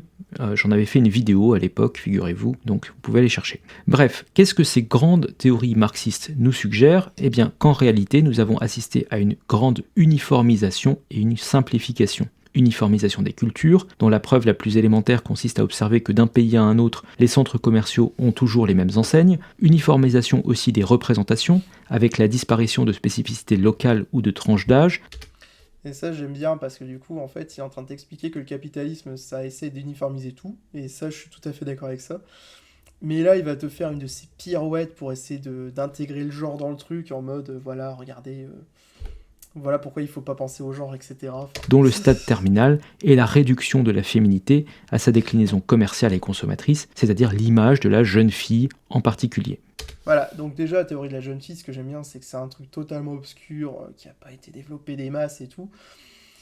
Donc déjà, il y a ça, et puis en plus, alors, la féminité, effectivement, oui, on peut considérer qu'elle a été quand même pas mal commercialisée, mais c'est le cas aussi pour la masculinité. Et le truc, ce qui est hégémonique en ce moment, c'est pas un point de vue très, comme je pourrais dire, queer sur la question, c'est surtout un point de vue très très stéréotypé, en mode, voilà, voilà, bon, t'as les hommes costauds, tout ça, etc., style Invictus. De l'autre côté, t'as les femmes très belles, très minces, tout ça, etc. T'as pas de diversité de corps, je veux dire, quand tu regardes des trucs genre K-pop, etc., c'est pas très diversifié, par exemple. Et c'est pas quelques émissions Netflix ou quelques voilà, séries et tout qui va changer tout ça, quoi. On va pas se mentir. Attrition de la féminité qui explique que de 25 à 65 ans, les femmes se mettent de l'antiride et que des quarantenaires refusent obstinément d'accepter le passage du temps. Réduction de la féminité qui explique peut-être que de nombreuses jeunes femmes pensent être hors du genre alors qu'elles ne se reconnaissent. Voilà, et là, tu vois, t'as le côté théorie du complot où il essaie de te dire, voilà, peut-être que c'est parce que la féminité est commercialisée que du coup, des femmes, je pense être hors du genre. Sauf que, quand tu regardes, t'as des personnes qui ne se reconnaissent dans rien. Et ça, c'est parce que le système n'est pas adapté, en fait, tout simplement. Je veux dire, le système de représentation homme-femme, tout ça, etc., il a jamais été le même au fil des siècles. Et là, du coup, t'assistes juste à une mutation, en fait, de ce système. C'est juste ça. Simplement pas dans le mono-idéal de la femme consommatrice moderne. Mais alors, si je peux me permettre de faire une minute de Marx-planning supplémentaire, la solution anticapitaliste au problème de la réduction de la féminité à la superficialité abyssale d'une mauvaise Instagrammeuse hyper maquillée n'est pas de suivre le capitalisme dans l'édification de nouveaux marchés lucratifs de chirurgie, d'hormones et de vêtements. La solution anticapitaliste. C'est ça que j'aime bien aussi, c'est que là, il est en train de t'expliquer, oui, il ne faut pas... Là, il est en train de t'expliquer que globalement, il ne faut pas suivre Big Pharma, tout ça, etc. Parce que sinon, voilà, ils vont te faire de toi des patients à vie, ce qui est un peu les arguments un peu cons des conservateurs. Alors qu'à la fin, tu te rends compte que si vraiment... c'est un truc tout con qui a été remarqué, c'est que finalement, t'as des enfants trans, tout ça, etc., qui veulent faire la transition. Le plus simple pour eux, pour éviter à Big Pharma d'avoir des sous, c'est de leur filer des hormones parce que sinon après ils vont se faire beaucoup de fric et tout sur les chirurgies, tout ça, etc. Et le truc aussi que j'aime bien, c'est qu'en fait il a l'air d'ignorer le fait que depuis il y a eu des recherches sur la prise en charge des personnes trans et que il a été déterminé que la meilleure manière de prendre en charge une personne transgenre, c'est de la laisser s'exprimer, tout ça, au niveau dans son expression de genre, mais aussi, parfois, d'avoir un traitement hormonal, d'avoir des chirurgies, etc. Et dans un système capitaliste, quand même, c'est étonnant que, du coup, il y ait des sociétés qui se soient dit « Allez, vas-y, on va rentabiliser ça, on va rentabiliser sur le malheur des autres. » Oui, c'est comme ça que ça fonctionne, connard. On n'est pas dans le communisme ici, hein, on n'est pas à Cuba. À Cuba, tu vas dans une clinique et c'est bon, on te gère, il n'y a pas de souci. Sauf que là, non, c'est pas comme ça que ça marche. Ici, on est dans un système capitaliste, et dans un système capitaliste, on cherche à faire du profit. Oui, c'est comme ça que ça fonctionne. Merci d'avoir compris comment fonctionnait le système capitaliste, bravo. Capitaliste consisterait plutôt que de courir rejoindre les multinationales à chaque déploiement de banderoles inclusives à revendiquer à son échelle, sans avoir besoin de l'assentiment d'un actionnaire multimilliardaire de Coca-Cola, de Gillette ou de Bud, la Ah, possibilité d'être une femme avec ses manières à soi. En somme, non pas de se conformer à un nouvel impératif profitable, mais de rendre à des idéaux millénaires leur richesse qui a été ah Des idéaux millénaires. Non mais putain, quand je disais que le gars est idéaliste en mode ouais, il est là en mode oui, ça a toujours été comme ça a jamais été autrement. Et puis même si ça a été autrement, bah nous en Occident on n'a jamais eu ça, alors que c'est totalement faux, putain. C'est ça qui est beau en fait. C'est carrément il parle d'idéaux millénaires en mode comme si c'était des trucs qui ont été gâchés, tu vois, par genre la tradition et tout, alors qu'en fait, bah non, c'est pas comme ça que ça marche. Je veux dire, tu crois que le roi s'est fait couper la tête comme ça, un peu comme par magie, c'est bien parce que son système traditionnel de l'époque ne fonctionnait pas, enfin ne fonctionnait plus, et qu'à ce moment-là, il y avait des classes qui avaient des intérêts à changer de régime. C'est toujours comme ça que ça fonctionne. détruite par la quête des profits marchands. Nous avons commencé cette vidéo Alors, en parlant de la prodigieuse multiplicité des civilisations humaines qui est en réalité étonnamment convergente sur la notion du genre. ouais, tellement convergente qu'en fait, bah, t'as pas été capable de, t'as pas été capable de me citer des travaux sur le genre très sérieux, quoi, putain. J'adore. Ah oui. Pour ensuite parler de la structure capitaliste et de la variabilité interne au genre, et nous allons zoomer encore un peu plus sur l'individu.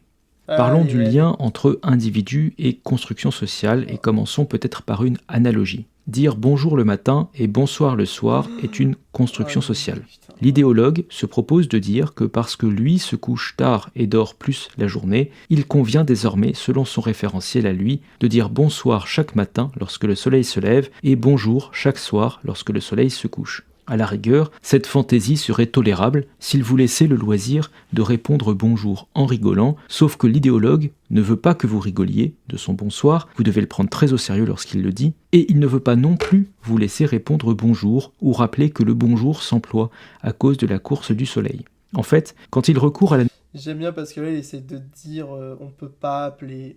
On essaie de vous forcer à dire femme alors que l'autre en face est un homme, sauf qu'en fait, il comprend pas que la dichotomie entre mâle et femelle n'est pas la dichotomie homme-femme et tout ce qui est associé. Sauf que ça, il le saurait s'il avait lu des putains de bouquins. Je veux dire, en plus, ce qu'il aborde là, un gars l'aborde en 300 pages.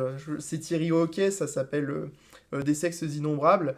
Et c'est hyper intéressant parce que du coup, ça part pas dans les idées un peu, comment dire, ça part pas dans les idées un peu en mode antinaturaliste à tout prix, au contraire, ça inclut la biologie là-dedans. Et le gars est vraiment, prend vraiment 300 pages pour expliquer tout ça. Donc, qu'est-ce que tu me racontes, toi, avec ta vidéo de 20 minutes, où tu prétendrais pouvoir remettre en cause des travaux comme ça, quoi.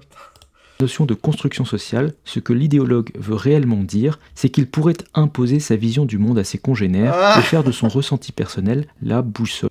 ouais, bah, un ressenti tellement personnel que bah il y a des gens qui se sont rassemblés comme ça, etc. Qui se sont rendus compte qu'ils avaient la même situation. Un peu de la même manière que les homos, quand ils se sont rendus compte qu'en fait, bah, le fait que j'aime les hommes et pas les femmes, tout ça, c'est quelque chose qui... Comment dire? C'est quelque chose de normal, tout ça, etc. Parce que les autres ressentent la même chose que moi, enfin, au bout d'un... Enfin, je sais pas. Tu vas me dire, bah non, tu ne peux pas te reproduire. Donc non, tu ne peux pas ressentir des sentiments pour quelqu'un du même sexe que toi. Ça ne marche pas comme ça. Du monde. Ce que je veux souligner ici, c'est que ce n'est pas parce que les idéologues du genre veulent absolument vous parler des constructions sociales qu'ils ont un profond respect pour les constructions sociales. En réalité, le seul intérêt qu'ils trouvent aux constructions sociales, c'est l'aptitude de modeler les constructions sociales pour vous les imposer ensuite. Voilà, ce que j'aime bien, encore dans l'idéalisme, en gros, ils pensent en fait qu'il suffit de modifier en fait la manière dont on perçoit les choses pour juste, tu vois, influencer le monde comme ça. Alors qu'en fait, pas du tout. Il y a des conditions qui font que on pense de nouveau le système, qu'on essaye de se battre en tant que classe opprimée contre la classe en place, tout ça, etc. Mais bon, voilà. Je crois que nous devrions encore préférer à ceux qui se cachent derrière les Pocotes, les Hijra et les Navajos pour avancer leurs idées, ceux qui ont le courage d'affirmer que leur idéal consiste à opérer une disjonction définitive entre biologie et sociologie. Une expérience. Oui, mais non, ça c'est toi qui fais la dichotomie, alors que, comme on l'a vu, en fait, peu importe en fait de quoi tu parles, il y aura toujours une association entre ton environnement de vie, d'un point de vue, par exemple, au niveau de l'épigénétique, c'est-à-dire que c'est ton environnement qui va façonner à peu près comment tu vas te former. Donc il y a toujours de la biologie, de la sociologie, etc. Donc il y a toujours un mélange des deux en fait, qui va influer, c'est-à-dire que tu peux avoir des gènes qui vont influer par exemple sur ton comportement, mais après ça peut être amplifié par exemple par la manière dont tu as été élevé. Si par exemple tu as des gènes par exemple qui peuvent te prédisposer à la colère, si tu as été élevé dans un foyer où l'un des parents était violent par exemple, bah, peut-être que du coup toi aussi tu vas céder à ta colère, etc. etc. Donc au bout d'un moment, je trouve ça... En fait, je trouve ça con en fait de nous prêter... une envie de nous faire une dichotomie entre biologie et sociologie, alors qu'on préfère associer les deux généralement. Mais bon. Expérience que Steven Pinker décrit dans son livre en page 348 en reprenant quelques études. Putain, en plus la peau, enfin moi ça me tue parce que déjà que le montage est totalement à chier parce que du coup il fait que de mettre des vidéos comme ça etc qui essaie de trouver bon, mais pourquoi pas, mais à côté de ça, il te fout la page en plein écran comme ça, aucun moment il essaye de te mettre une capture d'écran. Enfin, putain, la tristesse, quoi, putain. Je vous mets tout ça en description. Une deuxième dimension que je veux... Mais il la lit pas en plus, putain. Mais en plus, il la lit pas. Oh là. Ah, mais c'est pour parler des... Putain, c'est pour parler des chromosomes. Oui, mais... Gros, si tu lis pas, si tu n'expliques pas, comment tu... Putain. Ah, j'en ai marre, putain. Ouais, enfin, en gros, il parle de la prévalence, justement, des... Comment? Ah, mais non, d'accord, oui, je vois, en fait... Je vois. En fait, voilà. En gros, alors, pour vous expliquer un peu, là, en bas à gauche, et ensuite, pour le prochain paragraphe là, en gros, ça parle du cas de John Money, sauf que ça fait très longtemps que John Money, c'est bon, il a été enterré. C'est en gros, c'est un gars qui avait théorisé le genre en premier, sauf que il a fait des expériences totalement horribles sur des gamins. Et depuis, du coup, tout le monde te dit, bah, si tu veux, si jamais tu soutiens l'idée du genre, machin, etc., bah, ça veut dire qu'en fait, t'es un pédophile ou tu es un bourreau d'enfant. Sauf que, bah, comme j'ai dit, aucun scientifique sérieux ne citera John Money en mode regardez, c'était la panacée. Non, ils vont juste te dire il est à l'origine du truc, et après, ils vont développer sur d'autres penseurs qui, depuis, bah, ont développé pas mal le sujet, et donc, voilà, quoi. C'est tout. Faut arrêter les conneries, quoi. Et d'autant qu'en plus, là, regarde, The Ultimate Fantasy Experiment to Separate Biology from Socialization. Voilà, donc l'ultime expérimentation fantaisiste pour séparer la biologie du processus de socialisation. Voilà, alors qu'en fait, bah, le gars a fait une expérience qui, du coup, bah, était pas dans les clous, quoi, je veux dire. Et puis, au niveau de l'éthique, tout ça, il y avait des problèmes, quoi. Je veux dire, personne de sérieux va dire que John Money, ah, ça c'était bien et tout. Enfin, bref. Je veux donner à cet argument de l'individu face au collectif, c'est qu'en réalité, il va nous ramener au point de départ. Oui, vous avez votre code de comportement et votre vision de l'érotisme et de la sensualité. Mais moi aussi. Et puis ce voisin au coin de la rue aussi. En fait, nous sommes tous uniques. Nous avons tous nos propres codes. En réalité, moi, je veux aller plus loin que vous, cher ami idéologue. Nous sommes tous tellement différents que nous ne pouvons pas nous grouper dans des genres. Nous sommes 8 milliards de genres sur Terre. Voilà qui est fantastique. 8 milliards. J'aime bien comment il essaie d'être là en mode regardez, provocateur, et tout en mode regardez, je vais exagérer votre truc pour montrer à quel point vous avez tort. Sauf que bon, enfin, personne va te proclamer ça, quoi. Même si après on va t'expliquer qu'effectivement, vu que c'est ton expérience intime, techniquement c'est unique. Sauf qu'après, le fait de tout mettre dans des catégories et des cases, c'est plutôt pratique, tu vois, donc... Après, de mon point de vue, mon but, c'est d'abolir le genre, c'est-à-dire qu'il n'y ait plus de cases hommes-femmes et juste des personnes, tu vois, effectivement. Sauf que regardez un peu comment il va développer de gens sur Terre, eh bien, cela est bien beau, mais comment pourrais-je savoir désormais avec lequel de ces 8 milliards de genres j'ai une chance de pouvoir avoir des enfants. Voilà, et là on voit toute l'angoisse du droitard qui est là en mode oh, non, je ne peux plus me reproduire parce qu'il est tellement matrixé par le côté je veux me reproduire que du coup son seul but dans la vie c'est ça. À aucun moment, tu sais, il peut se dire qu'il y a autre chose dans la vie, tu vois, que de se reproduire. C'est pour ça aussi, je pense qu'il a pas pris le côté, enfin qu'il a pas pris la vision marxiste du prolétaire parce que bah du coup. Ça l'embêterait hein, de savoir qu'en fait, il participe à générer la prochaine génération de travailleurs qui va travailler docilement, tu vois, pour des bourgeois, si jamais ceux-ci, tu vois, si jamais ces derniers les répriment fortement à chaque manif, etc. Tu vois, ça, c'est le genre de gars qui ira jamais en manif, par exemple. Ou alors, s'il y va, bon... il va pas forcément se sentir à l'aise parce qu'il va se dire ah bah putain les gauchistes à côté ils sont finalement beaucoup plus déter que ce que je croyais. C'est ça qui me tue quoi. Ce serait si pratique que nous ayons des éléments biologiques pour nous aider en la matière. Voilà. Et là il te parle d'éléments biologiques alors que tout à l'heure il te parlait du genre en tant que construction sociale etc.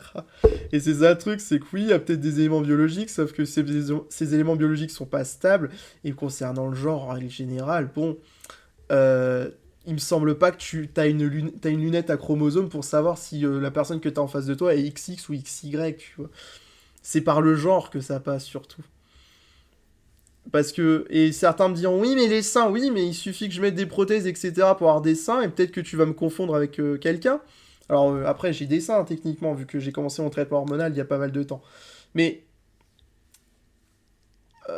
voilà, au bout d'un moment, c'est surtout le genre qui va jouer, c'est-à-dire ta préconception de ce qu'est une femme ou un homme. Et c'est justement ces préconceptions qui sont remises en cause parce qu'elles posent problème, en fait, c'est tout.